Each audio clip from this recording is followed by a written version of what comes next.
Hello and welcome to the Good Sports Podcast, diving deep into the world of sports and development. My name's David Terrace, and I'm joined by fellow Good Sports, Lee Booth and Sara Begg. Hello. Hi. So this is our first podcast. It's a little short one to get us going, and it's really to explain what we're trying to do with the Good Sports Podcast and also introduce us as fellow Good Sports. So what we're trying to do here? Good question. I mean, I think the best bit is to explain how we all came about together and why we I guess, set down this road of sports for development. Do you want to kick us off then, Lee?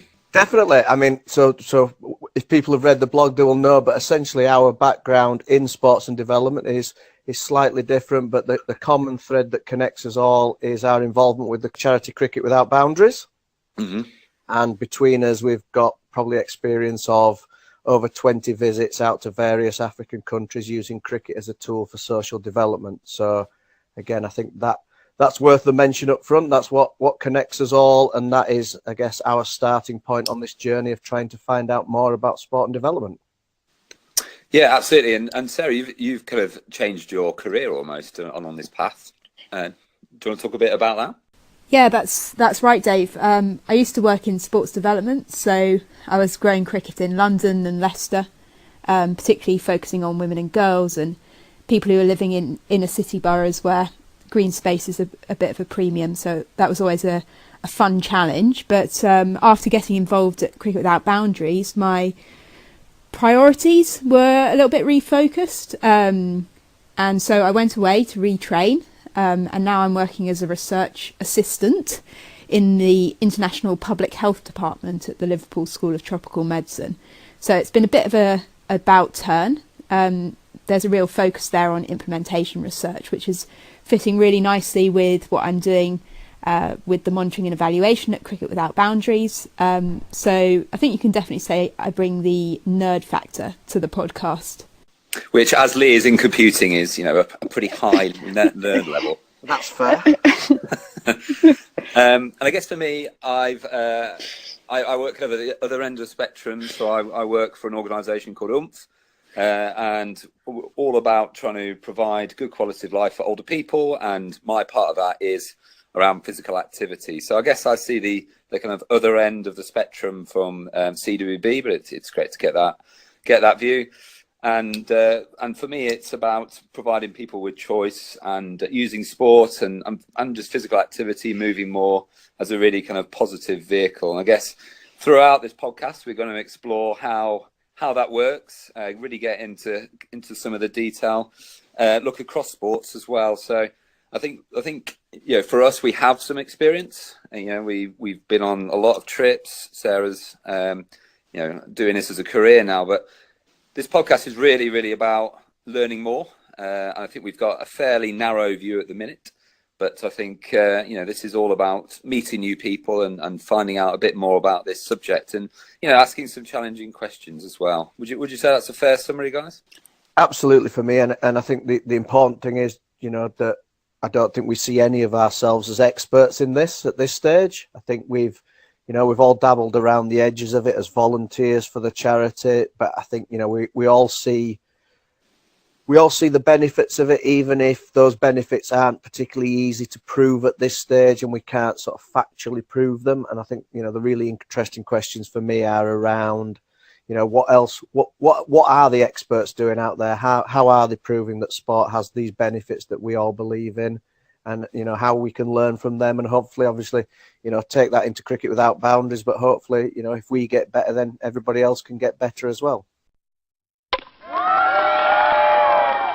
I think it's probably just worth just touching on our kind of interests as well. I think for me, it's kind of the big strategic stuff of how it's funded and what levers we can pull to ensure it's kind of funded.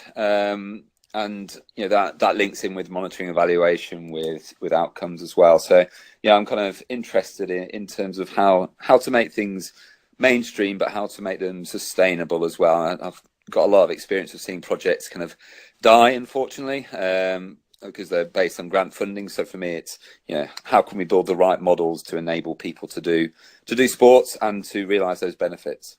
So I guess unsurprisingly, given my academic position is that I'm really interested in a lot of the theories that surround sport and development. I'm kind of here to challenge some of the assumptions that we might have about sport, particularly as sports people. I've had both positive and negative experiences of sport personally, and I've also seen how sports for development and sports development can be done well, but also can be done really poorly in a way that actually negatively impacts on people's lives. So for me, it's about how can we make sure that what we're doing enhances people's lives, and be that from a sort of sports perspective or from a development perspective. It doesn't really matter, just as long as what we're doing is helping and not harming. And then also sort of looking beyond that at how we can then measure that impact. I've had a lot of challenges with trying to do that effectively, and the more I can learn about it, the better, really.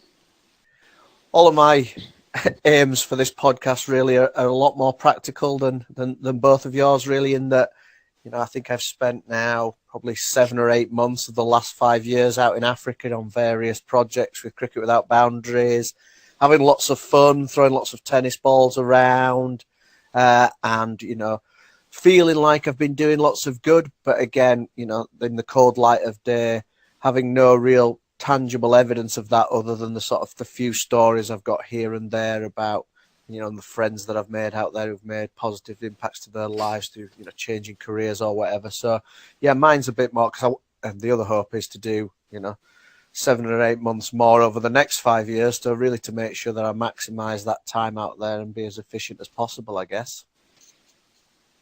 Yeah, absolutely. And your impact on African cricket is not to be underestimated. So I think it would be great to build on that legacy, really.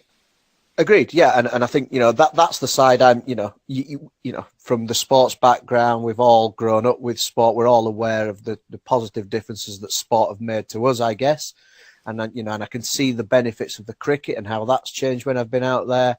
You know, what's less easy to grasp is the differences that we've made when we've been talking a lot about HIV or FGM or gender equality. You know, how can we prove that we're doing that as efficiently as possible, really, is my core driver for this, I think.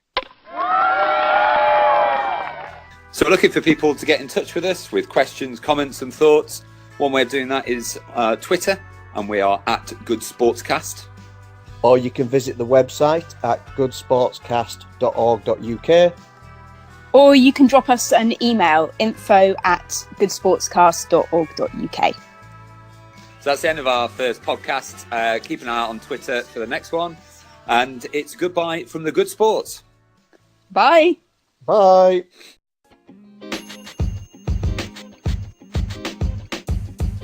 The podcast you just heard was recorded with Anchor. If you want to make your own, download the Android or iOS app completely free from anchor.fm/podcast. That's anchor.fm/podcast.